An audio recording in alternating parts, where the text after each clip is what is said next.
मां, छठ पूजा का त्योहार शान से मनाओ। तुम्हारा बेटा रात को भूखा नहीं। नमस्कार दोस्तों, आज पूरे हिंदुस्तान में छठ पूजा की तैयारी जोरों से चल रही है। 4 दिवसीय यह महापर्व आज हिंदुस्तान ही नहीं बल्कि पूरे विश्व कर रहा है और इस पावन पर्व पर दुनिया भर के कई बड़े नेता, अभिनेता पूरे देशवासियों को शुभकामनाएं दे रहे हैं। इसी में हमारे भारत के प्रधानमंत्री नरेंद्र मोदी ने पूरे भारत के लोगों को शुभकामनाएं दी है और छठ पूजा को लेकर बहुत सारी बात बताई है जो पूरे हिंदुस्तान के लोगों को सुनानी चाहिए। तो क्या कुछ कहे हैं नरेंद्र मोदी, सब आपको हम बताएंगे। लेकिन उससे पहले आप हमारे चैनल पर नए आए हैं तो चैनल को सब्सक्राइब कर छठी मैया के लिए एक कमेंट और लाइक जरूर कीजिएगा। नरेंद्र मोदी क्या कह रहे हैं वह जाने से पहले लिए यह जान लेते हैं कि छठ पूजा की शुरुआत कब और कैसे हुई थी।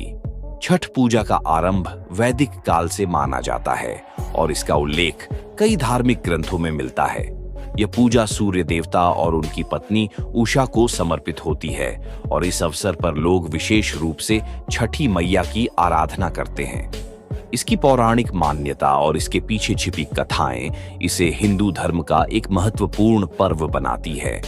छठ पूजा की शुरुआत और इसके महत्व को समझने के लिए इसे विभिन्न दृष्टिकोणों से देखा जा सकता ही माना जाता है कि जब भगवान श्री राम और माता सीता 14 वर्षों के वनवास के बाद अयोध्या लौटे, तब उन्होंने राज्य के कल्याण और समृद्धि की कामना के लिए छठ पूजा की। सीता माता ने छठी मैया की उपासना की और भगवान राम ने सूर्यदेव को अर्घ्य अर्पित किया। इसी से यह परंपरा आरंभ हुई। महाभारत काल, महाभारत में भी छठ पूजा का वर्णन मिलता है। यह कहा जाता है कि जब पांडवों का राजपाट छिन गया था तब द्रौपदी ने सूर्यदेव की आराधना की थी। सूर्यदेव की कृपा से पांडवों को उनका खोया हुआ राज्य प्राप्त हुआ और सुख समृद्धि मिली। यह कथा भी छठ पूजा की उत्पत्ति से जुड़ी मानी जाती है। कर्ण और सूर्य उपासना। महाभारत में एक अन्य पात्र कर्ण का भी सूर्य उपासक होना उल्लेखनीय है। कर्ण, जो कि सूर्य का पुत्र था, प्रतिदिन सूर्य को अर्घ्य अर्पित करता था और उनसे शक्ति प्राप्त करता था। इस कारण छठ पूजा में भी सूर्य को अर्घ्य अर्पित करने का विधान बना और लोगों ने सूर्य को सुख समृद्धि और स्वास्थ्य का देवता मानकर उनकी पूजा शुरू की। छठ पूजा का संबंध वैदिक काल की सूर्य उपासना से है। वैदिक काल में सूर्य को जीवन का स्रोत माना गया था।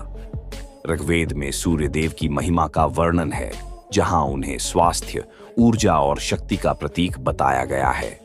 ऋग्वेद में सूर्य उपासना का वर्णन सूर्य उपासना के रूप में मिलता है, जो छठ पूजा की उत्पत्ति का आधार माना जा सकता है। वैदिक आर्षि सूर्य को ऊर्जा, स्वास्थ्य और समृद्धि का स्रोत मानते थे और इसी कारण सूर्य की पूजा का प्रचलन बढ़ता गया। छठ पूजा प्रकृति और पर्यावरण के साथ हमारी आस्था को जोड़ने का एक विशेष माध्यम है। छठ पूजा में सूर्य, जल और पृथ्वी की उपासना की जाती है। जल में खड़े होकर सूर्य को अर्घ्य देना और प्राकृतिक संसाधनों का सम्मान करना इस पर्व की विशेषता है। यह पूजा हमें प्रकृति के साथ सामंजस्य बिठाने और उसके प्रति आदर भाव रखने का संदेश देती है।